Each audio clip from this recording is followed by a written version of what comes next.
Hello, everybody. This is Jimmy Stevens here from Rocky Mountain Live, and I'm here with another edition of the Peak Performer Series. Today, we got a special guest born and raised from Banff with Irene Poole. Irene, how are you doing today? I'm doing great. Thanks so much for having me on the program. Of course, you've been a supporter right out of the gate. You were one of the first people on the website and one of the first people I met with about the project before it even launched. So I've been looking forward to this episode since I had the idea basically and saw what was going on in the Bow Valley. And I believe I told you this when I started looking up music here. Your name just popped up everywhere last year when I got back to Banff. So yeah, you're very busy last year. You had a lot of shows. We'll get to those later. But yeah, very stoked to have you on board here. So we are Rocky Mountain Live. You were born and raised in Banff, and we start out every interview with this. So tell us about how the Rocky Mountains have shaped you as both a person and a performer. Right. So I think it's pretty special being born in Banff. It's well, you actually can't be born there anymore because they shut down that part of the hospital, so you have to go to Canmore. But yeah, growing up in the mountains definitely has affected the sorts of things I write about, and I'm often very inspired by nature, and I find it so like, you know, easy to get creatively inspired when you have mountains and things to look at. So it's definitely impacted my artistry, and also, growing up in a national park has made me want to write more songs about protecting the beauty that we have around us. And so I also find a lot of joy in that sort of environmental work as well. Yeah, for sure. And it's funny you say that as you have an amazing event coming up at the end of May here as part of the Jams for Jasper with Digital Hobo. And I believe Chris Van Kier and Ryland Morens are also part of this. And it's in association with the Biosphere Institute of the Bow Valley at the Banff Springs Hotel. So there's a lot happening at this event. It's Digital Hobo's album release party for his new project Climate Stories. And there's some presentations on resilience, I believe. So tell us all about this event. Yeah, so this event is really special. It's sort of the second iteration because we did do a Jasper fundraiser back in November, and Scott, who is the frontman of Digital Hobo, he asked me to sing along to some of his songs, and so I learned a few of them for that event back in November, which was really successful at Arts Place. We raised a bunch of money through the Biosphere Institute that went to support Jasper Fire people. And so then, since that was such a success, when Scott was releasing his album, he wanted to sort of repeat that event in Banff. So we'll have the Banff Fire Chief talk. We'll have it's sort of a mix of music and learning more about how we can be resilient as mountain communities to fire. And I'm really excited for the album. It's great. Two of the tracks are out already, and so it was a joy to be asked to sing on that album. And then we've got a whole six-piece band for May 31st. So that'll be super fun to be on that stage with the full band. Yeah, for sure. I've heard those songs. They're pretty great songs, and I'm looking forward to that album as well. So also this Sunday, coming up or past Sunday when this actually airs, you're also playing with Digital Hobo and local Canmore band The Ducks at the Not the End of the World concert and open mic by the Biosphere Institute's Future Leaders Youth Council. So tell us about why the environmental awareness is so important to you and how you think music can help spread the word and educate people about these topics. Yeah, I think, we hear so much bad news about the climate, and there are very real issues that are facing us, and especially, younger generations. And growing up in this valley, I just, you're surrounded by the beauty of it all. And at the same time, it's really easy to see how much has changed and how much is, vulnerable to things like wildfires. And so getting a group of people together in a way where we can share our feelings, express the way we feel about things in a space where we're all like, celebrating and grieving and all of these complicated emotions at the same time, right? So I think it's music can be really helpful for that, right? Because you can express things that you might not be able to, maybe you couldn't get the words out, but you hear a song that says something and you're like, oh yeah, I relate to that, or I feel that way, or that gave me a space think of this thing that I never thought of before, or oh wow, my uncle didn't really understand this, but then I showed him this song and now he's kind of like, oh, I kind of see where you're coming from, right? So music can be a bridge between a lot of different people and a lot of different, ideas and opinions and feelings. And so I think events like this are really cool for, yeah, just community building.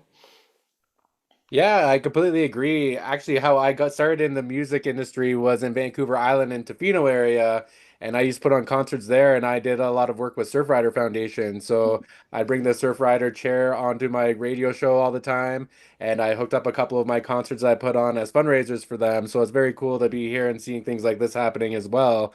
The Biosphere seems to do a lot with music too, don't they? Yeah, it's been nice to have the Biosphere get sort of involved with the music community. I know they always, do a booth at Canmore Folk Fest as well, and so they've done a lot of events. And I think, so many places around the Bow Valley are really welcoming to live music in general, and so it's just great whenever organizations decide to make music a part of their mission because I think it, can be an incentive for people to show up to things. I think, it brings a lot of joy. So yeah, I'm always happy when organizations choose to include live music as part of their events. Yeah, for sure. The Biosphere Institute actually runs the green team there at Folk Fest as well. And Folk Fest, that's a good segue into our next question here. So you actually perform both solo and as a newly formed trio with Banff's newest poet laureate, Heather Jean Jordan, as well as G1 Baxter as the three sisters. They're also both very active community members, and you've been announced for Canmore Folk Fest this summer. So tell us how this group came together and what you hope to accomplish with this trio. Yeah, I'm so excited that we get to play Canmore Folk Fest as a trio, especially since we sort of just started. We came together as part of, we thought, oh, let's do a Christmas show together because we were singing a lot of different events around Banff, and Heather and I had teamed up for the Banff Harvest Festival that last fall as well. And so we'd all kind of sung with and around each other for a while. And then we thought, oh, it would be really fun. We all sing, we all play instruments. Let's do some harmonies together. And so initially we teamed up for a Christmas show.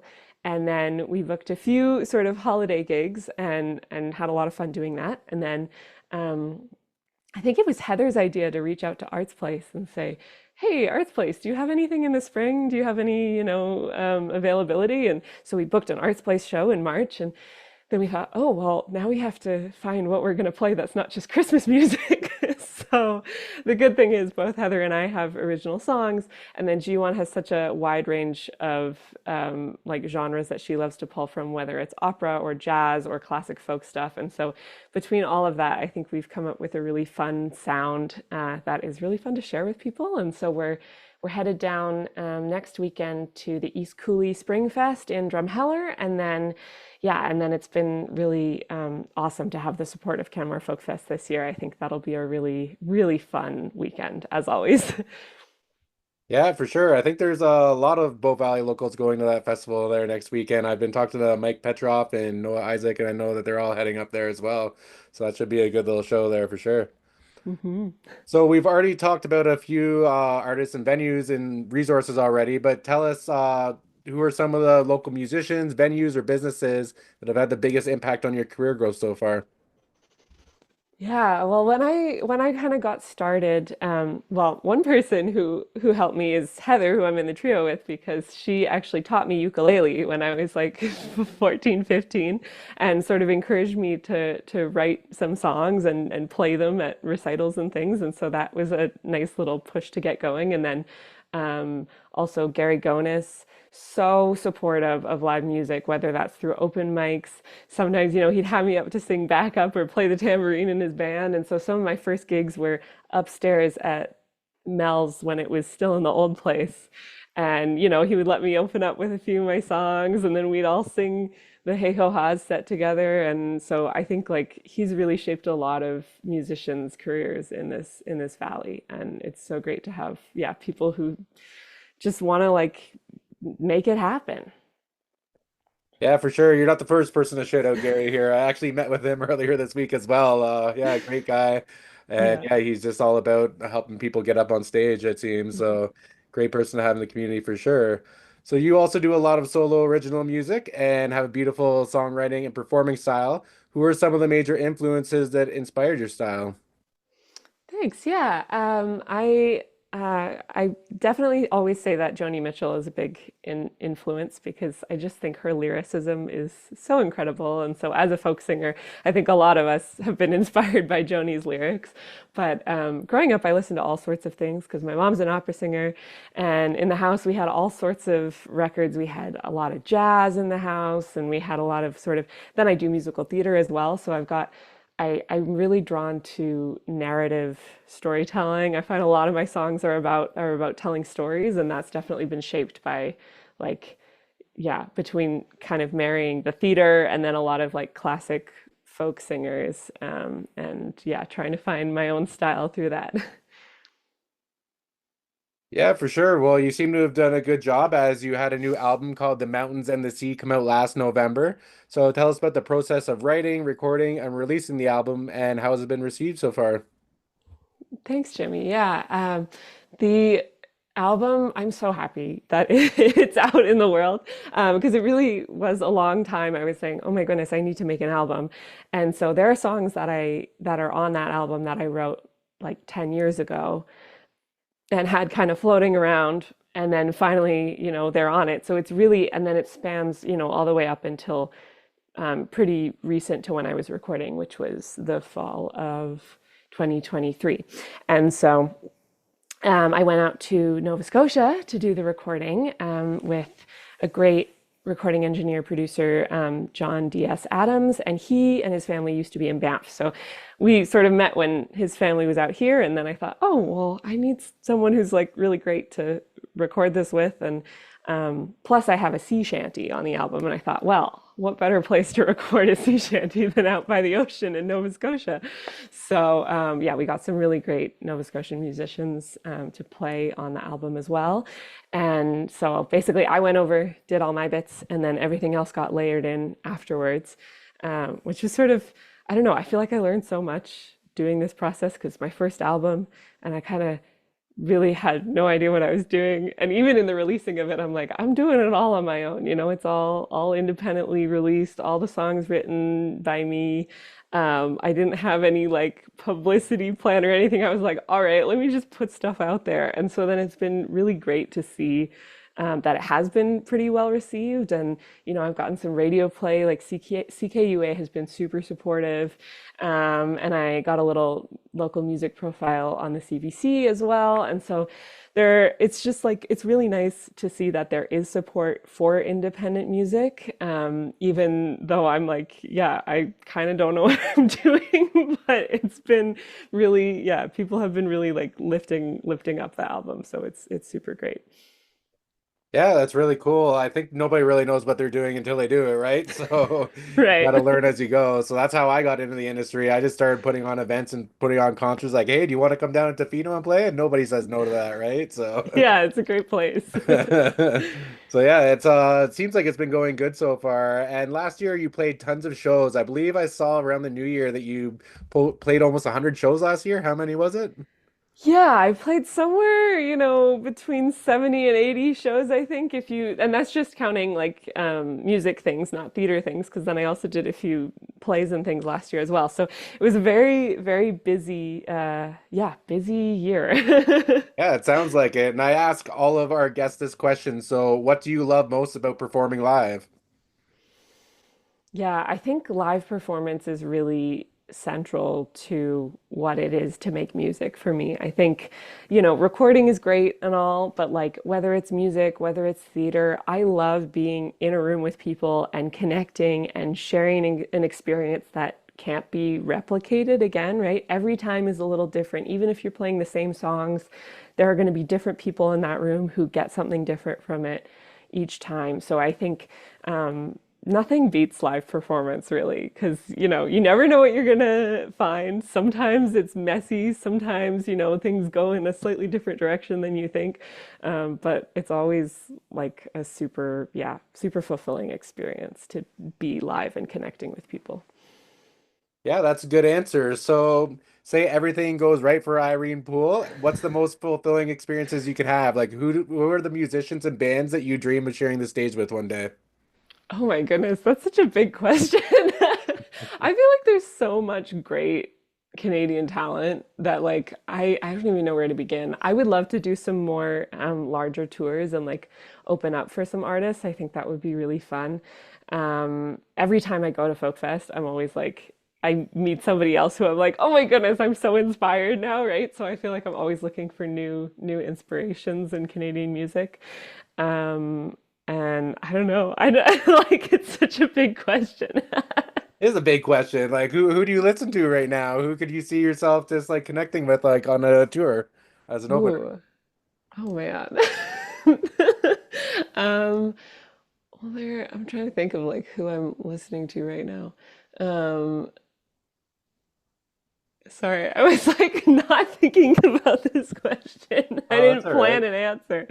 Um, um, You can go anywhere with man, it. We've had Weezer, yeah, we've you had Paul go. McCartney, like Oh, wild. Yeah. No, I mean, like, I don't know. If Sarah McLachlan goes back on tour, I would open her for her. That would be kind of cool, right? there you go. Yeah, that's a good Canadian answer. legend. You are obviously very active in the Bow Valley scene, so you probably know everybody here in the music scene. So, who are some Rocky Mountain or even Western Canadian artists or bands that you want to give shout outs to for their work in the local scene and that you'd love to see covered by Rocky Mountain Live? Maybe hop on a peak performer interview in the future. Yeah. Let me think of some shout outs. I think there's so much great music coming out of the Bow Valley right now. I know Steph Odette is about to release her EP, so that's exciting. I'm super, the singles I've heard from it so far are really great. I'm excited to see all the places she gets to play this year. I think we've got lots of people coming up at this Women in the Bow Valley concert at Arts Place in June. So we've got Mari Rosehill, Ellen Braun, who's releasing an album soon. I just heard the preview of it at Arts Place the other night. So great. Julie Chang's gonna play. Carlin's gonna play. We've got like so many great singers, and that's all coordinated by Nurjana. And I don't know if has she done an interview with you? Maybe not. But anyway, she's doing great stuff and sings a lot of really like soulful kind of music. And I think there's like a really strong, yeah, there's a really strong songwriter base within the valley. And I think it's really exciting to see. Every time I come back to Banff, I'm like, oh my goodness, there are more musicians than ever, and I can't wait to meet more people. Oh, the other thing that's happening, well, I guess it'll already have happened by the time that this interview airs, but I know Oasa Arts in their new cafe, which I haven't been to yet, but I'm going to check it out this week. They're doing a little artist mixer, and so I'm excited to see some new faces. Maybe I'll meet some more people to collaborate with there. And so it's again just so great to see all these local organizations that are really uplifting arts and culture. Yeah, for sure. It sounds like we'll see each other a few times this week. So I think I'll Yeah, do that as well, and I'll be heading out to the not the end of the world thing on Sunday as well. It looks like so. Yeah. sweet. Uh, so in the last year, you've released a new album, started performing a new trio, played at festivals, done a songwriting competition. I believe you're in plays and you're an actress. So after all that in 2024, what's on the horizon for the rest of 2025?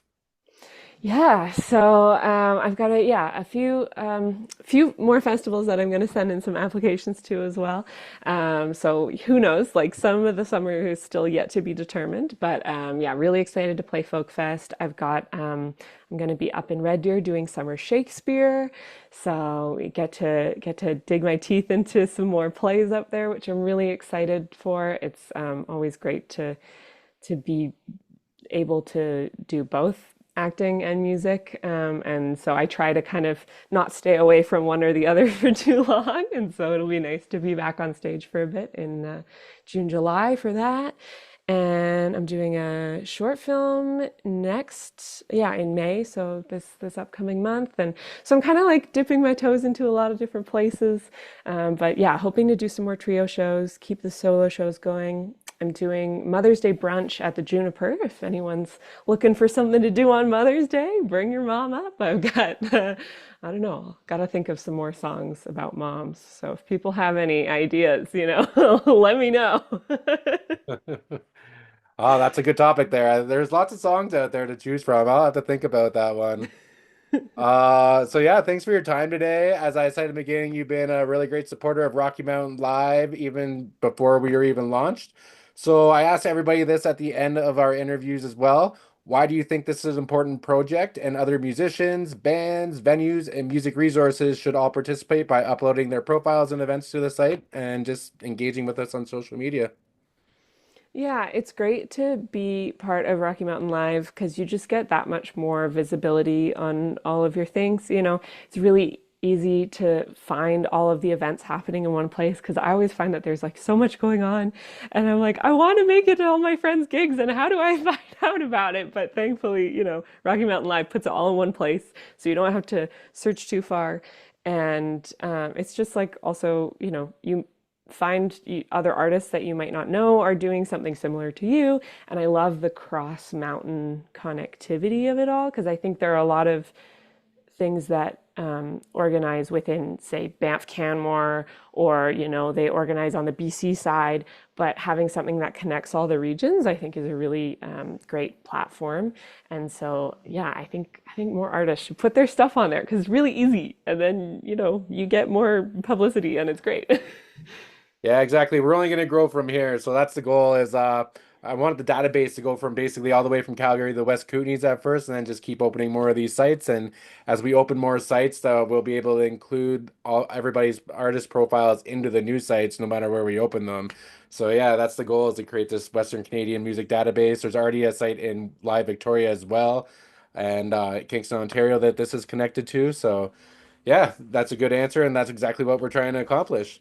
So thanks for Awesome. coming on the show. Do you have anything else you want to let us know about, or where to find you on your socials and your website and whatnot? Yeah, so my socials, my Instagram is at irene.b.poole. And I usually post all my show dates and things there, but you can also find it on my website, which is irene-poole.com. And then you can find a little more about my acting, and I usually, put some media and things up there as well. So yeah, mostly I'm active on Instagram and my website, and all of that is pretty good to stay up to date. And then if you want to get my album, it's on Bandcamp, which is a great way to support music. It's also on streaming everywhere as well.